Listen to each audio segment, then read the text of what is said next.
Hello and welcome to another episode of Midweek News on the Practical IT channel. This is episode number 33 for July 12th, 2023. And today you're going to want to stay tuned until the end for a special update on the latest in my struggle to regain my internet access. First up, we've got, after 30 years, Linux has hit a 3% desktop market share. The article does a reasonable, if surface level, analysis of the growth of Linux.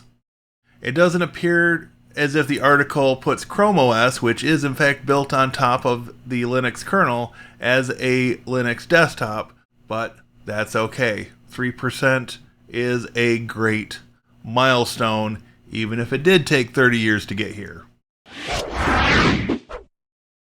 Next up, we've got an article about the best free and open source alternative to Google Password Manager. Highlights from the article include KeePassXC, which is the cross-platform community fork of KeePassX, which is run locally and does not rely on an internet connection to store your passwords.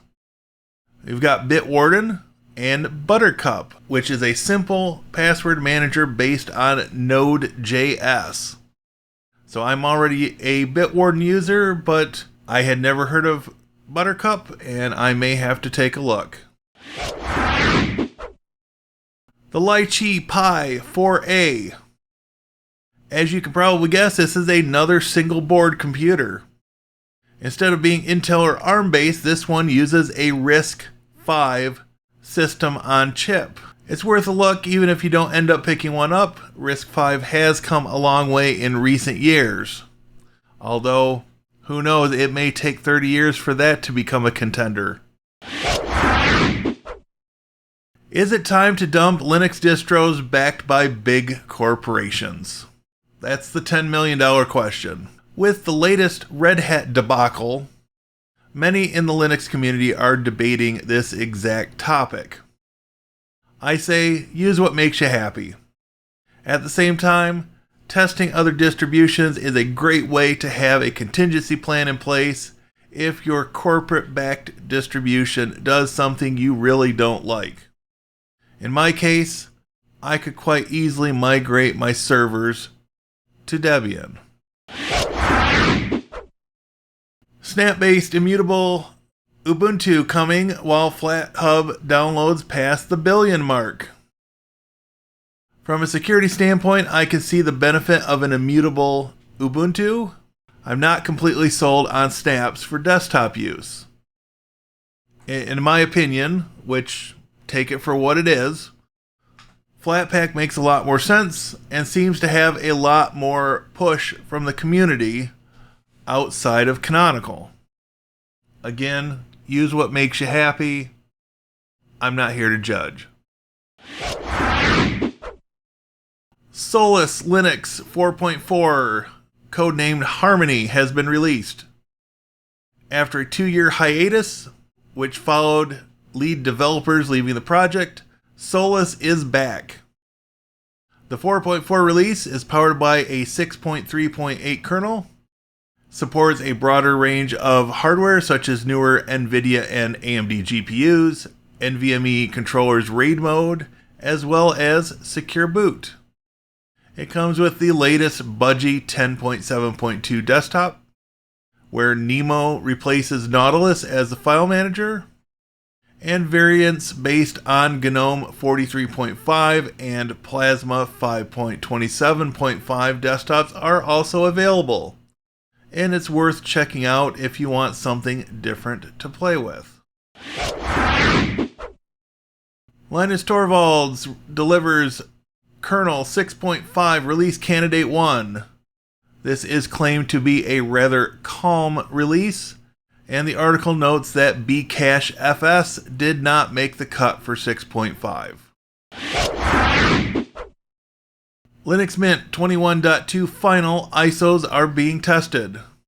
3 desktop versions will be available: Cinnamon, Mate, and XFCE.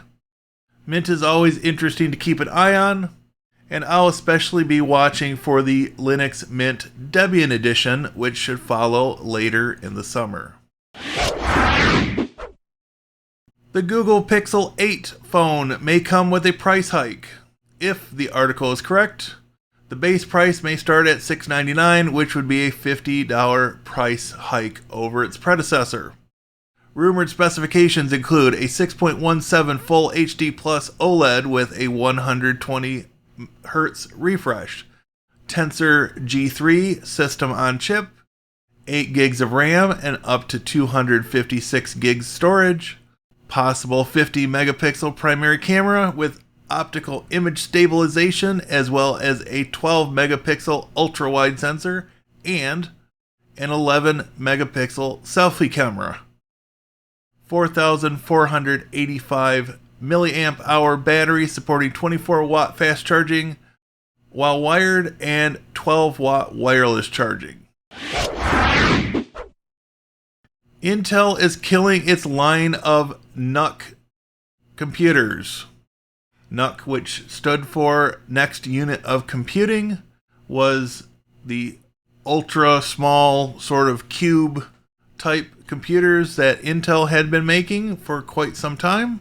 While it is sad to see them go, it does offer up new opportunities for a company like B-Link and Minis Forum to keep making similar machines. It does, however, make me wonder what Linux-friendly companies like System76 are going to replace their NUC-based line of machines with. 10 best cursor themes for Linux desktops. If you wanted to give your Linux desktop a little more pizzazz, this article might be for you. The article not only goes through the different cursor themes, but also covers how to download and install these themes in XFCE, KDE Plasma, and GNOME desktops. Instagram Threads is upon us, and you'll want to avoid it if you value your privacy. Threads, the Meta, aka Facebook, aka Instagram, clone of Twitter, is upon us. The article talks about some of the data that Threads collects about its users. This is enough to make me pass on this platform at this time. In 2023, I'm convinced more every day that privacy is in large part a concept of a bygone era. Your mileage may vary. Warning from Microsoft. Some versions of Windows 11 are approaching end of servicing. If you're still running 21H2, you will need to upgrade soon. It will hit end of servicing on October 10th, 2023, and will no longer receive security updates after this date. And calls to Microsoft will get you scolded and told to upgrade to the latest version of Windows 11. And our final article of the day is Oracle chiming in on the Red Hat source code drama. Pot meet kettle. After what Oracle did with supporting Java a few years back, do they really have a lot of room to talk? Oracle claims that IBM is trying to kill competition in open source by doing this. For anyone still not in the know, Red Hat is owned by IBM, which is likely leveraging its patent portfolio and huge number of lawyers to force Red Hat's hands here. This is another sad turn of events in open source land. And last but not least, a little update on my internet access debacle that has been going on for over 2 weeks now. I'm still not 100% at this point. I have been using a mobile hotspot that I checked out from the library in order to get by until this is resolved. I've dealt with 5 different techs from Huawei with no clear resolution to the issues I'm having. To say I'm disappointed after what I could describe as nearly exemplary service over the past 9 years is an understatement. I have been going back and forth between 3 different routers. All are having relatively consistent issues with the service currently. I can't believe all 3 are bad. I'm frankly at the point where I'm ready to burn it all down, reset all my network equipment, and considering surrendering to the dark side and selling my soul to Comcast. My next opportunity to work with tech support is going to be Thursday morning before I go into work. I will be temporarily having them re-provision my old cable modem as a test to make sure my current cable modem, which is less than 6 months old, is not part of the problem. I just want to cross this off my list of possible issues. So, that is my update. This has been Midweek News, episode 33, for July 12th, 2023. If you haven't done so already, please take a moment to like and subscribe. Share this video out with your friends, your colleagues, anybody that might find it interesting or entertaining, possibly. And I will see you fine folks in the next video. Have a great day.